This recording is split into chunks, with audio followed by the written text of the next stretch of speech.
Hello दोस्तों, आप लोग कैसे हैं। आशा करता हूं कि अच्छे ही होंगे। मैं अमित कुमार कौशिक आप सभी को अपने YouTube channel Kaushik GS classes में स्वागत करता हूं। हमने आपके लिए एक समान अध्ययन का प्रैक्टिस सेट स्टार्ट किया है, जिसमें आपको 10 प्रैक्टिस सेट कराए जाएंगे जो कि आपकी परीक्षा के लिए बहुत ही महत्वपूर्ण होते हैं। जैसे कि आप देख ही रहे हैं, समान अध्ययन का प्रैक्टिस सेट नंबर 1 यह आपको आज कराया जाएगा। तो चलिए आगे बढ़ते हैं। हम लोग देखते हैं अपना पहला क्वेश्चन। हमारा पहला क्वेश्चन क्या कह रहा है। कह रहा है भारत के साथ व्यापार करने का चार्टर महारानी एलिजाबेथ द्वारा कब दिया गया था। तो ऑप्शन है 31 जनवरी 1601 ईस्वी या 31 दिसंबर 1600 ईस्वी, 1 जनवरी 1600 ईस्वी या 30 मार्च 1610 ईस्वी। तो इसका सही उत्तर होगा 31 दिसंबर 1600 ईस्वी। आगे बढ़ते हैं दूसरे प्रश्न में। दूसरा प्रश्न कह रहा है भारतीय राष्ट्रीय आंदोलन के प्रारंभ से ही उग्र राष्ट्रवादियों का भी वर्ग था, निम्न में से कौन शामिल नहीं है। तो ऑप्शन से हमारे ए है बाल गंगाधर तिलक, बी है लाला लाजपत राय, सी है गोविंद रानाडे, डी है बिपिन चंद्र पाल। तो इसका सही जवाब होगा ऑप्शन सी गोविंद रानाडे। बाल गंगाधर तिलक, लाला लाजपत राय, बिपिन चंद्र पाल एक कौन थे, एक गरम दल से संबंधित थे, और गोविंद रानाडे ये नरम दल से संबंधित थे। तो आगे बढ़ते हैं अपने तीसरे प्रश्न पर। तीसरा प्रश्न कह रहा है 1916 में मुस्लिम लीग के बीच लखनऊ समझौता हुआ, उसके कौन से परिणाम बाद में घातक सिद्ध हुए। ऑप्शन है ए कांग्रेस और मुस्लिम लीग में परस्पर सहयोग में वृद्धि हुई, समझौता होने पर भी कटुता में वृद्धि हुई, सी है कांग्रेस द्वारा मुसलमानों के प्रति संतुष्टिकरण की नीति का आरंभ, और डी है इनमें से कोई नहीं। तो इसका सही जवाब होगा ऑप्शन सी कांग्रेस द्वारा मुसलमानों के प्रति संतुष्टि की नीति का आरंभ हुआ। तो आइए देखते हैं 1916 का जो कांग्रेस अधिवेशन होता है लखनऊ में, इसकी अध्यक्षता कौन करते हैं। इसकी अध्यक्षता करते हैं अंबिका चरण मजमूदार। कौन करता है, अंबिका चरण मजमूदार, जिसमें मुस्लिम लीग और कांग्रेस एक साथ हो जाते हैं। और अलग कब हुए होते हैं, ये 1907 के सूरत अधिवेशन में अलग होते हैं। चलिए आगे बढ़ते हैं। चौथा प्रश्न हमारा क्या कह रहा है। चौथा प्रश्न कह रहा है व्यक्तिगत सत्याग्रह किस गवर्नर जनरल के काल में हुआ। ऑप्शन है Lord Wavell, Lord Wellington, Lord Linlithgow और लॉर्ड माउंटबेटन। तो इसका सही जवाब है ऑप्शन सी लॉर्ड लिनलिथगो।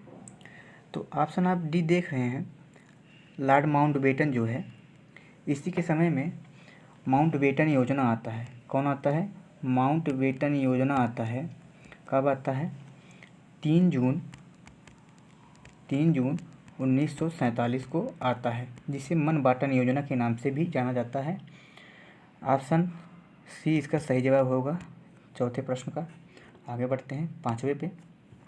पाँचवा प्रश्न कह रहा है भारतीय राष्ट्रीय कांग्रेस की पूर्ववर्ती संस्थाओं में सबसे पहली और प्रमुख संस्था कौन थी।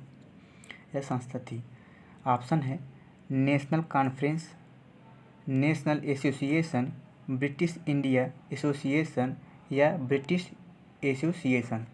तो इसका सही जवाब होगा ब्रिटिश इंडिया एसोसिएशन। आगे बढ़ते हैं, छठवें क्वेश्चन पर बढ़ते हैं। छठवां क्वेश्चन है साइमन कमीशन की सिफारिशों के संदर्भ में निम्नलिखित में से कौन सा कथन सही है। इसके लिए ऑप्शन दिया गया है। ऑप्शन ए है इसने प्रांतों में दैव शासन को उत्तरदायी सरकार द्वारा प्रतिस्थापित करने की संतुष्टि की। बी है इसने गृह विभाग के अधीन अंतर प्रांतीय परिषद स्थापित करने का सुझाव दिया। सी है इसने केंद्र में द्विसदन विधायिका के उन्मूलन का सुझाव दिया। डी है इसने भारतीय पुलिस सेवा इस प्रावधान के साथ सृजित करने की संतुष्टि की कि भारतीय की तुलना में वेतन तथा भत्ता अधिक हो। तो इसका सही जवाब होगा ऑप्शन सी। इसने केंद्र में द्विसदन विधायिका के उन्मूलन का सुझाव दिया। आगे बढ़ते हैं 7वें प्रश्न पर। 7वां प्रश्न कह रहा है, Dadabhai Naoroji British House of Commons के लिए चुने जाने वाले पहले भारतीय थे। उन्होंने किस पार्टी के टिकट पर चुनाव जीता है? ऑप्शन है लेबर पार्टी, कंजर्वेटिव पार्टी, निर्दलीय पार्टी या लिबरल पार्टी। तो इसका सही जवाब होगा, उन्होंने कंजर्वेटिव पार्टी से निर्दलीय चुनाव जीता। नहीं सॉरी, लिबरल पार्टी से जीता है। ऑप्शन डी सही होगा इसका ऑप्शन डी सही होगा, लिबरल पार्टी। दादा भाई नौरोजी ने भारतीय राष्ट्रीय कांग्रेस की इंडियन नेशनल काउंसिल भारतीय राष्ट्रीय कांग्रेस की 3 बार अध्यक्षता की है। कब कब की है? 1886 का कलकत्ता अधिवेशन, 1893 का लाहौर अधिवेशन और 1906 का कलकत्ता अधिवेशन। इन्होंने 3 बार भारतीय राष्ट्रीय कांग्रेस की अध्यक्षता की है। आगे बढ़ते हैं। आगे प्रश्न है, भारत पर हुणों का प्रथम आक्रमण किस शासक के समय हुआ? भारत पर हुणों का आक्रमण किस शासक के समय हुआ? ऑप्शन है समुद्रगुप्त, कुमारगुप्त प्रथम, स्कंदगुप्त या नरसिंहगुप्त। तो इसका सही जवाब होगा स्कंदगुप्त। स्कंदगुप्त के समय ही भारत पर हुणों का प्रथम आक्रमण हुआ। समुद्रगुप्त को भारत का नेपोलियन कहा जाता है। क्या कहता है? भारत का नेपोलियन।